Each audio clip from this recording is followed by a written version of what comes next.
Hello dear teachers, आज हम बात करने वाले हैं यंग लर्नर्स और थोड़े से जो हमारे यंग लर्नर्स ओल्ड हो जाते हैं उनके एटीट्यूड्स एंड लर्निंग एक्सपीरियंसेस के बारे में। बहुत बार ऐसा होता है कि टीचर्स कंफ्यूज रहते हैं कि हम इस बच्चे के साथ किस तरीके का ट्रीटमेंट करें और किस तरीके से इसका हमारा लेसन प्लान हो ताकि हम बच्चे की प्रेफरेंसेस का ध्यान रख पाए। ओके, सो लेट्स स्टार्ट कि हमारे यंग लर्नर्स जो कि समझ लीजिए 3 साल से लगभग 7 साल तक की एज के होते हैं, वो हमारे यंग लर्नर्स होते हैं। और जो हमारे थोड़े से यंग लर्नर्स बड़े हो जाते हैं, मतलब 8 से 12-13 साल तक, वो हमारे ओल्डर यंग लर्नर्स हो जाते हैं। तो इन दोनों के लर्निंग एक्सपीरियंसेस में क्या अंतर होता है, आज उसके बारे में बात करते हैं। ओके, लगभग मैंने 5 डिफरेंसेस लिखे हैं। क्या डिफरेंसेस है उन लोगों में? Let's talk about the first difference. जो हमारे यंग लर्नर्स होते हैं उनको करना रहता है मजा। करेक्ट, उनको बहुत मजा आना चाहिए। उनका जो पूरा क्लास होता है, टीचर इस तरीके से प्लान करे कि बच्चे मैक्सिमम मस्ती करें और उस मस्ती में ही कहीं ना कहीं उनकी लर्निंग छुपी हुई है। ओके, पर जो हमारे जो ओल्डर लर्नर्स हो गए हैं, ओल्डर यंग लर्नर्स हो गए हैं, उनको थोड़ा मजा भी चाहिए, पर उनको थोड़ी सीरियसनेस भी अच्छी लगती है। उनको लगता है कि उनको थोड़ा बड़े जैसा भी ट्रीट किया जाए। ओके, उनको बड़ा बनना बड़ा मजा आता है, बड़े बनने में भी मजा आता है। तो हमारे जो थोड़े ओल्डर यंग लर्नर्स है, उनके लिए क्लास इस तरीके से प्लान होनी चाहिए कि थोड़ी उनकी अथॉरिटी हो और थोड़ी बहुत लर्निंग्स फन वे में भी हो। राइट, तो ये हमारा फर्स्ट डिफरेंस हो गया। Let's talk about the second difference. हमारे जो यंग लर्नर्स हैं, वो बिल्कुल ब्लैंक स्लेट है। उस स्लेट पे किसी ने कुछ नहीं लिखा हुआ है, उनको कुछ नहीं मालूम। तो आप जो बोलेंगे उसको वो रेडिली एक्सेप्ट करेंगे। Okay, they are like a sponge. Sponge को जैसे हम पानी में डालेंगे पूरा पानी चला जाएगा अंदर। ओके, उतनी कैपेबिलिटी भी है उनके अंदर, उतना पोटेंशियल भी है, उतनी स्पेस भी है। तो टीचर को मैक्सिमम विंडो देना चाहिए उनको उनकी लर्निंग्स के लिए। राइट, अब इसके अगेंस्ट हम आ जाते हैं हमारे ओल्डर यंग लर्नर्स के ऊपर। वो उनके स्पॉन्ज में थोड़ा तो पानी जा चुका। ओके, बिकॉज उनको प्रायर नॉलेज है बहुत सारी चीजों की, वो बहुत सारी चीजें देख चुके हैं, इतने लोगों से मिल चुके हैं, इतना इंटरेक्शन कर चुके हैं बहुत सारी चीजों के साथ। तो उनको थोड़ी बहुत प्रायर नॉलेज, बैकग्राउंड नॉलेज चीजों की प्रेजेंट है। ओके, तो ये रिस्पेक्ट करते हुए टीचर को आगे बढ़ना चाहिए। ओके, उनकी नॉलेज को भी स्पेस देते हुए, उनकी नॉलेज के ऊपर कनेक्ट करते हुए चीजों को आगे बढ़ाना चाहिए। That, let's take the third difference.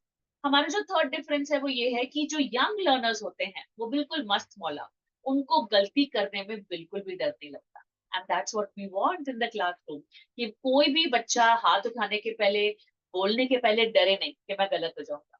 यही एटीट्यूड हमें हमारे बड़े लर्नर्स में भी इंकलकेट करना है। तो ये एटीट्यूड उनके अंदर बहुत अच्छे तरीके से भरा हुआ रहता है। इसी को आपको प्रमोट करना है और उनको अपॉर्चुनिटीज देना सिखाते जाना है। Let's talk about the older young learners. उनके अंदर थोड़ी एक सेल्फ इमेज आ चुकी रहती है कि अगर मैंने ये जवाब दिया तो मेरे मेरे साइड वाला बैठ के मेरे ऊपर हंसेगा, या फिर मेरी टीचर मेरे बारे में क्या बोलेंगी। थोड़ी सी सेल्फ इमेज, सेल्फ रिस्पेक्ट, या what will the class think about me, ये चीज थोड़ी सी आ चुकी रहती है।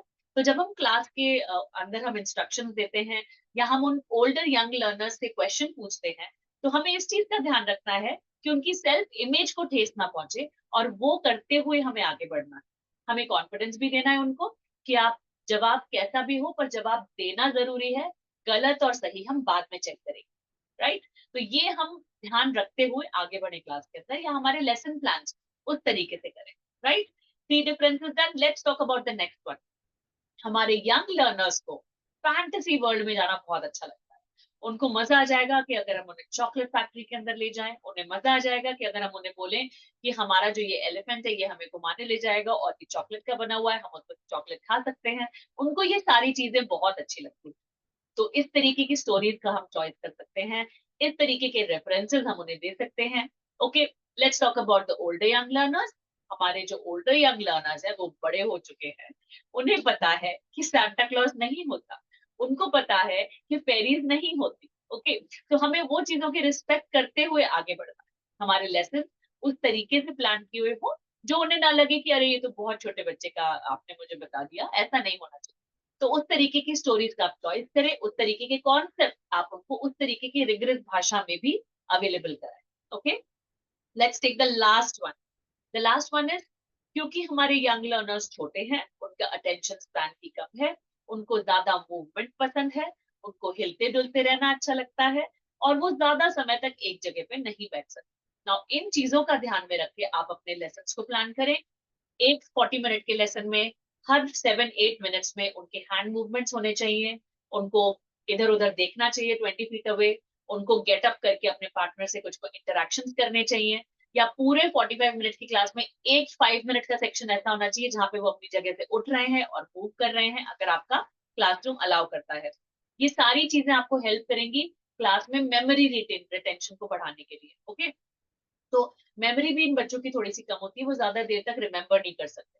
तो अगेन आपके हैंड मूवमेंट से आप इनकी मेमोरी को बूस्ट कर सकते हैं। ओके, नाउ इसके अगेंस्ट हमारे ओल्ड यंग लर्नर्स कैसे बिहेव करते हैं। उनकी मेमोरी ज्यादा है, उनकी मेमोरी रिटेंशन ज्यादा है, उनके अटेंशन स्पैन ज्यादा है, वो एक जगह पे ज्यादा देर तक बैठ सकते हैं। तो अगेन इस सभी चीजों को अच्छे से फुल मैक्सिमम पोटेंशियल उनका यूज करते हुए क्लास में आप एक्टिविटीज प्लान करें। ओके, उनको ज्यादा मूवमेंट की जरूरत नहीं है, तो आप क्लास में सिर्फ एक बार मूवमेंट करवा सकते हैं।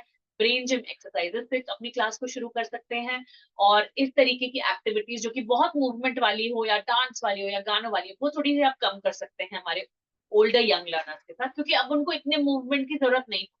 ओके, सो ऐसे आप प्लान करें और उनके बेस्ट अटेंशन स्पैन को यूज करें और अपनी क्लास को बहुत बहुत बहुत अच्छा बनाएं, ये सारी चीजें यूज करके। That's my main intention. Okay, तो अपने 40 या 50 मिनट के इंस्ट्रक्शन टाइम को आप बिल्कुल बेस्ट यूज करें, और इन दोनों की कैपेबिलिटीज और पोटेंशियल को देखते हुए अपनी क्लासेस को डिजाइन करें। So that's all for today. Let me know if this helped you, और अगर हेल्प किया तो डेफिनेटली कमेंट्स बिलो, एंड आपके जवाब मुझ तक पहुंचेंगे तो मुझे बहुत खुशी होगी।